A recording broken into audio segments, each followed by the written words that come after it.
Hi, everybody. I'm Lisa Campion, and this is the Miracle of Healing on Empower Radio, where we come together to discuss all kinds of healing. And that's something that we need now more than ever, isn't that right?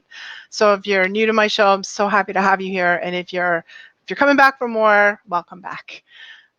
Are you ready to trust your truth? Can we do that? And what does that even mean? So we have today here an incredible healer, life coach, meditation teacher, Shannon Alego, and I'm super happy to have him here. I really loved his book, which is called Trust Your Truth, and he's going to help us learn how to move beyond self-doubt and live the badass life that you were meant to live, and working through the chakras as a guide to help us align with our deepest truth so we can be the best we're meant to be and have a bigger impact in the world. So welcome so much to the show today, Shannon.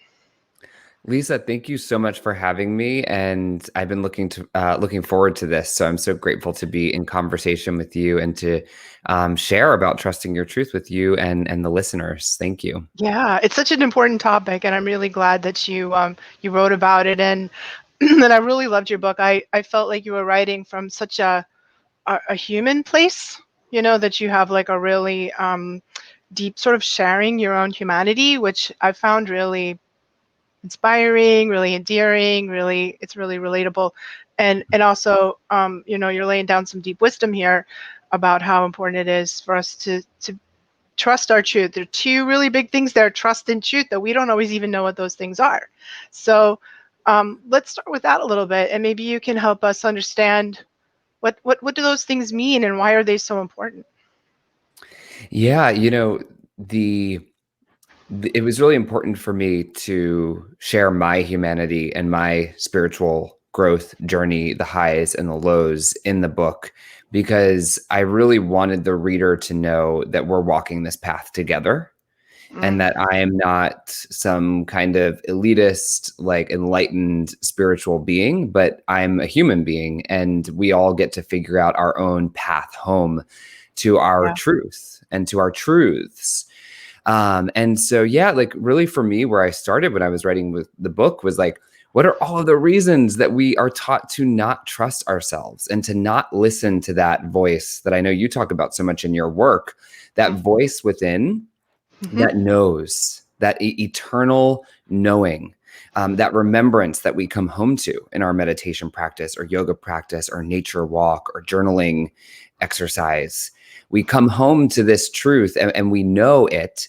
And yet we live in a society and culture that not only encourages us to not listen to that voice so many times, but benefits from us not listening to that voice.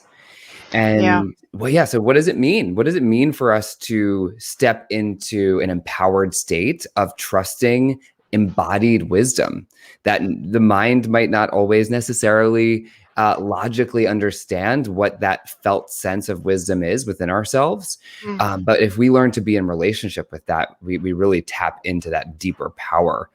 So that's what I wanted to kind of dig into in the book is that empowered state of knowing. I think it's even in a way worse than you said. I think that we live in a society that encourages us to live in this image of ourselves. I wanted to say to live a lie, but that's not exactly right. It's like, what we post on Instagram or what we, we're so conditioned now, especially younger people, I think, to live in this, I don't know, formulated idea of who we are. That's not really our truth, right? Yeah, and that's the fitting in model. Brene Brown talks about the difference between belonging and fitting in. And I'm paraphrasing, but she says that fitting in requires that we change who we are to fit into the group, to the collective that we're a part of. Belonging requires that we be who we are. Even though we won't necessarily know the reaction, maybe we won't be accepted for who we are. And that's risky. So yeah, what does it take for us to belong to ourselves, no matter how people outside of us are going to respond to that. Right. And yeah, there are all of these things like social media and just like societal expectations, which might change from community to community depending on where you've grown up and who you've grown up with. But in a sense, we create ego structures and we learn how to fit in, how to do what we're supposed to do. And then at some point for each of us, I think we're designed spiritually to break away from those molds and discover our authentic blueprint for who am I in this body, in this life, and how am I called to be a unique expression of my soul that may actually rub up against the societal expectations, which isn't really a bad thing when those expectations can be so toxic. And like you said, is like very harmful and worse than maybe we even realize. Yeah. Yeah, I love it how you write too that it's like we have to listen to that inner voice, and it's hard to do. It sort of puts us out of our comfort zone, and many of us don't listen to the small voice, and then we get a little bit of a bigger tap, and then we get the and if we don't get that, then we get what you call the cosmic 2x4, which totally cracked me up because I always called it the same thing. And I'm wondering if you could tell us a little bit about your cosmic 2x4 moment. You shared beautifully in your book, a few of them, but what happened there for you? Yeah, well, I've had a series of cosmic 2x4s, and I talk about that in the book. Is we can become so skilled at denying the voice of truth, denying that felt sense of, okay, like knock, knock, knock, like you said, quit the job, leave the relationship. There's like this, there's just a knowing. Like I've had so many moments, specifically several years ago when I moved from New York to Los Angeles. Moving from New York to Los Angeles was a big listening to my inner guidance. I kept getting the message that just New York City for me was becoming too much. It was too many people, too much stimulation. I was in a pattern there that I needed to change, and I wanted to explore a different way of living, more space. And so I listened to that nudge, and I moved with my ex-boyfriend, my then boyfriend at the time. And in that relationship, I got lots of nudges that this is not it. There's something really off here. There's a lie in this relationship that's not being acknowledged. And, I had a felt sense in my body. And I talk about this in the book that I was being cheated on in the relationship. And for many months, almost a whole year, I got this pang and this ping in my body of like, something's not right here. I knew it. And so my pattern was to go to my then boyfriend and say, is this happening? I want to know the truth. Please tell me the truth. And his pattern and his wounding and his trauma led him to lie, to gaslight, to deflect it onto me. This is your problem. Why do you have these trust issues? And so instead of listening to myself, I bought into his narrative, and I started to say, what's wrong with you, Shannon? What's your problem here? This is your thing to fix. You're broken. And so the more and more that I did that over the course of a year, the more and more I felt my body and my energy system losing personal power, losing my authority over my life, losing my agency, to the point when he finally admitted what was really happening. My instant response was excitement and enthusiasm when I found out, because I felt the life force start to come back into my body, and I started to see clearly again. And so that the breakdown of that relationship really was the breakthrough of my realizing that my body has intuitive and felt real wisdom, that if I do not listen to that wisdom, there will be a real life cost. Yes. And at the same time, it takes so much courage to listen to something that you can't logically prove in the mind, but you just know in your body. Yeah. I love that. And it's it's such I think a story that everyone can relate to. And as a psychic myself, like I'm training my students to tune into their bodies, because it's a very underappreciated and overlooked Mm. psychic gift, you know. And I think it's one of the most powerful because your body never lies. Your body always knows what's going on. And if we get in there and we get grounded and we stay in there, we just get some really powerful information, especially when it comes to our survival. And that takes me to the chakra model that you use in your book, which I loved and I thought was a really great way to kind of go through the chakras and help us learn how to listen to the truth that each of the chakras are saying about the aspects of our life that they relate to. So tell us a little bit about that. Yeah, the chakra system changed my relationship to myself as a teacher Mm. because it allowed me to organize the complexity of my energy system without being uh so absolute. Like, I'm not one thing. Right. Lisa is not one thing. We are many energies that Yeah. are working together, hopefully in harmony, if we learn how to tune our instrument. Right. And so, as a yoga teacher, which is how I really got my start on the spiritual path, was as a yoga practitioner, and then a yoga teacher, which I've been doing for the last over a decade, which is wild to say out loud. um, and so, when I started to understand how the chakras were working, it totally transformed myself as a teacher, because I started sequencing the yoga classes. And then eventually I started teaching more meditation. I started sequencing the meditation classes to speak to all these different energies. So if I'm not one thing and I have 7 chakras, I have the feet and the legs and the roots that ground me into myself and into the land that I'm on and the community that I'm a part of, then that's a bit of a different energy than the voice that's designed to bring vibration forth from the heart and from the body and to express truth through vibration. Mm. And so to be able to connect to these different energies allowed me to connect to myself in a more profound way. And also, as a teacher, I started to be able to speak to different parts of my students in a way that felt more integrated and whole in the classroom. And so when I was putting together the book and I was thinking about, well, how do I uh, help someone facilitate a process where they can connect to their truth?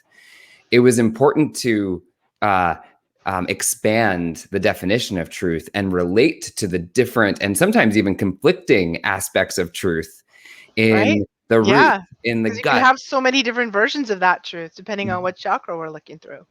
Exactly. Mm. Exactly. And so to be able to hold that complexity and to paint with all the colors of the rainbow, from the red, orange, yellow, green, blue, indigo, violet, and really to be able to relate to ourselves as an instrument with many notes and many Mm. colors, Yeah. I think is kind of what the world needs now, is to remember that we aren't one fixed thing. We're complex beings. Right. And that is, to me, a really important truth to remember. Yeah, I love that. And like you said, the complexity of who we are as people and the conflicts that we can go under, because not all your chakras are going to agree with each other or they have really, powerful conflicting needs, desires, experiences that when we find ourselves in that conflict can in an inner conflict just sort of creates outer conflict in our life. That's at least how I experience it. Absolutely, yeah, and like, just as a potent example, there's like the sacral chakra and the sex organs, and maybe a sexual desire might be in conflict with a heart desire. And so Right. the conversation can then become like, how can I use my creative and sexual expression to work in harmony with the heart? Like, how Right. can actually I create choices in my life that can allow me to be both a sexual being and a heart-centered being? Exactly. Um, Yeah. and that can be an interesting conversation to be in, so that we aren't denying an important part of ourselves as we make choices. Like, where am I making my choices from is a I really kind know, of big exactly. question. And then we have that third chakra, sort of the seat of our integrity, right in the middle of those two, which is kind of a good thing, I think. But also Yeah. it has its own agenda too, you know. Um, And so we talked a little bit about truth, and I love how you each chakra has a different truth. Let's talk for a minute about trust. Why is it so hard for us to trust ourselves? How have we learned to stop trusting ourselves? Yeah, this is something I've really been thinking about in my depth psychology graduate school program, because we talk about like logical positivism, which is the empirical movement of give me the tangible proof, Right, measure it. If it can't be proven and it can't be measured, then it is not real. right. But I think like the more that we learn, the more that we realize that we can't hold everything fixed in our hands as a tangible object. There is the energy system. There's so much more that we are unaware of than we are aware of. And so as a single individual, I can't possibly know all possibilities, all truths, all things at once. And so how do I trust? What do I trust? How do I trust? Um, and I think this is where embodied practice is so powerful, like grounding, like feet on grass. It's raining here right now and in Delaware where I am. And so the grass is wet outside. So I'm just imagining what it would feel like to have my feet in the lush grass. That's a physical experience, but it also, the body has an energetic response to that physical experience. If you're in a yoga pose or a warrior pose, the poses are going to feel different and they're going to move energy in the body. So the pose is what we can see, name, and know. But the energy that's moving through you, Lisa, in your warrior pose is going to be different than the energy moving through me, the thoughts that might be coming up, the triggers, the heat. And so for me, trust is about being in relationship with ourselves where we're actually listening. Mm, That this is my experience right now. yeah. I think that's great. I think so many of us we dismiss that, or when we do have one of those conflicts inside of us, like your head says something and your felt sense says something, different, that we dismiss, that the felt sense often in favor of the mind, which is in some ways the least perceptive of our, especially if you're thinking about intuition.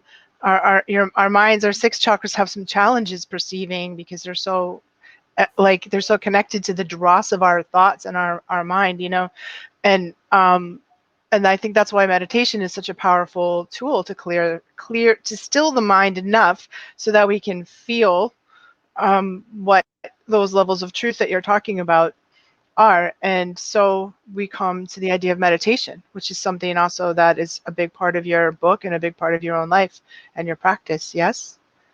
Yeah, and I love what you're saying right now, because it's like when we sit in a meditation practice and we are witnessing all the thoughts, or even if we aren't meditating and we just get up and we look at our phones and maybe the news is on and it's like, oh, I got to do this. Oh, there's this work email and there's all these conflicting pulls. There's all these possible pulls that could take us in a certain direction. And so trust is the process of understanding, like, what decision do I need to make that's going to honor my highest good and the highest good of all, and allow me to be in an authority relationship with how I distribute my energy and move forward through my day and my life.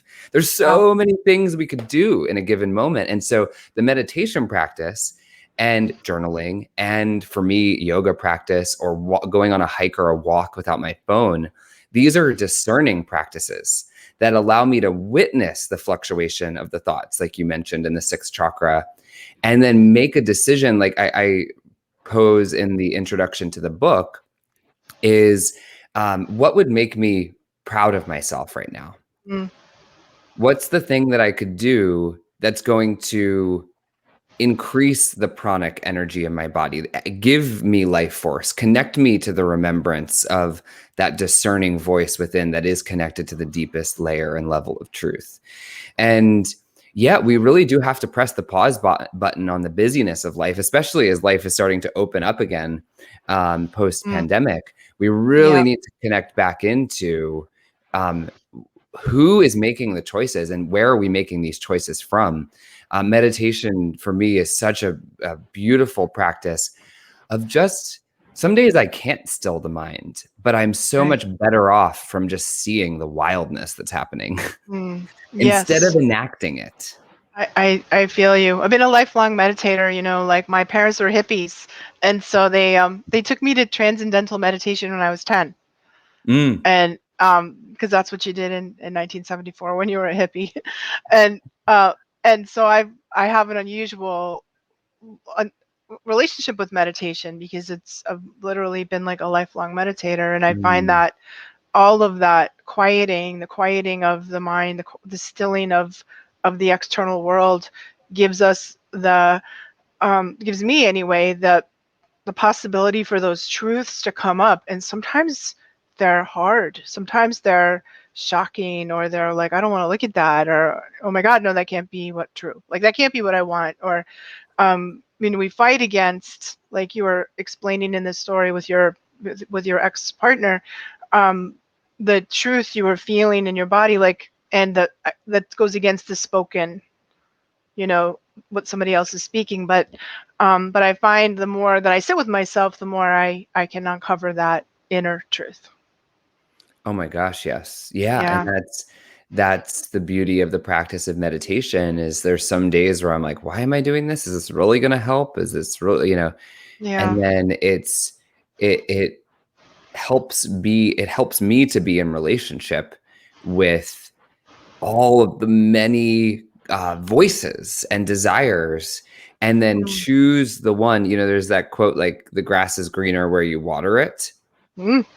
Yeah. And when we make choices based on thoughts, based on feelings, based on fears or desires, we get to actually, like, just take a step back to see ourselves and what's informing us internally.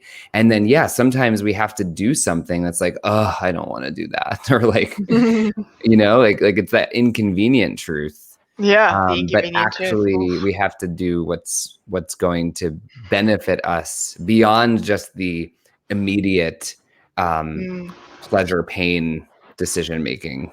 Right. The discomfort of our ego self at whatever that is, right?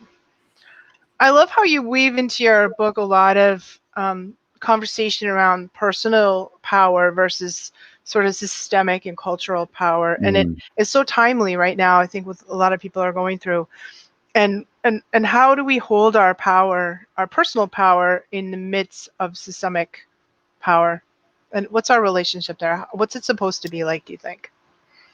Yeah, thank you for asking this question because I had to include the conversation around personal power and systemic power in the book because I in my work in learning about racism and also my experience as a gay man Mm. and as someone who was bullied for being too effeminate of a boy growing up in a Catholic school in Maryland, I I've seen how harmful it can be in self-help books and self-help, wellness and healing spaces to point the finger at the individual and say, this is on you to fix your life. This is on you to find your personal power and to rise above, everything that has worked against you. Right. And while there is such truth to the ability of each of us to go deep inside of ourselves and access our personal power, despite the experiences that we've gone through in our lives, despite maybe the violence we've experienced, whether that's racism or sexual abuse or so many of the things that we can experience as trauma in our lives, there's also systemic issues. Like Right. for a young girl who might be abused sexually, um, how dare I say to her, "Come on, this is on you to find your personal power," without acknowledging the system that disempowered that person. Right. And for so many people of color, how dare I say this is on you to pull yourself up by your bootstraps when you're existing in a system where I see a police officer pull me over and I call my dad because he was a judge and knows the police officers in the area where I grew up. So he gets on the phone and I get sent away with not even a warning. Mm, Versus a person of color getting pulled over is going to be in an experience very likely of, is this the end for me? right. And so the way that that has an impact on our ability to access power, worthiness, and safety in our bodies must Right. be acknowledged that we both have personal power, but there's also a system of power that we're operating in that affects the individuals who are wanting to do the healing work that we're inviting people to do. So I really wanted to speak to that because it has to be a both and conversation, or else we're missing an aspect of the whole path.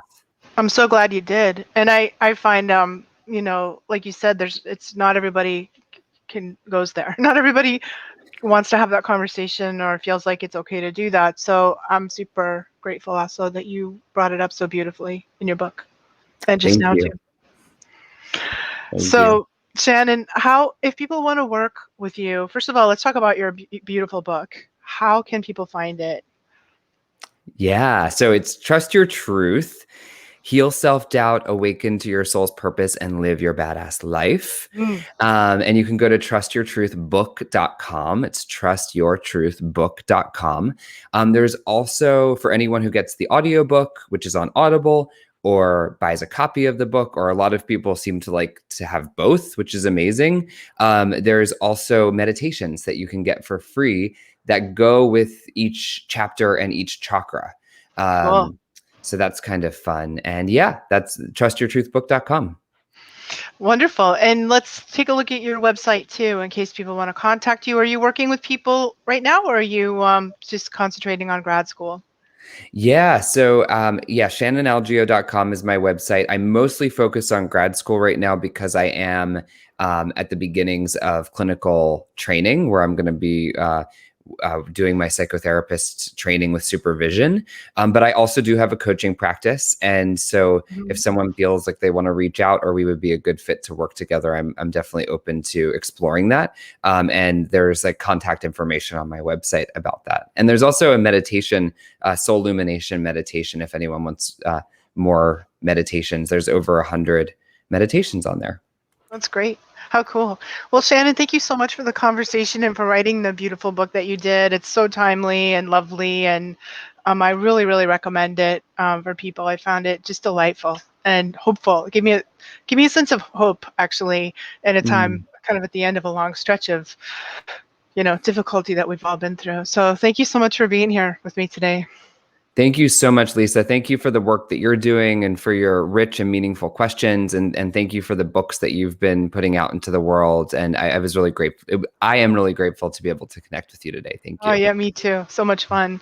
And thank all of you guys for tuning in today, however you're doing that. If you're looking for me, you can find me at lisacampion.com. Stop by and visit. I'd love to see you. And I appreciate you so much for tuning into the conversation on the miracle of healing, where we're saving the planet one person at a time right here on Empower Radio.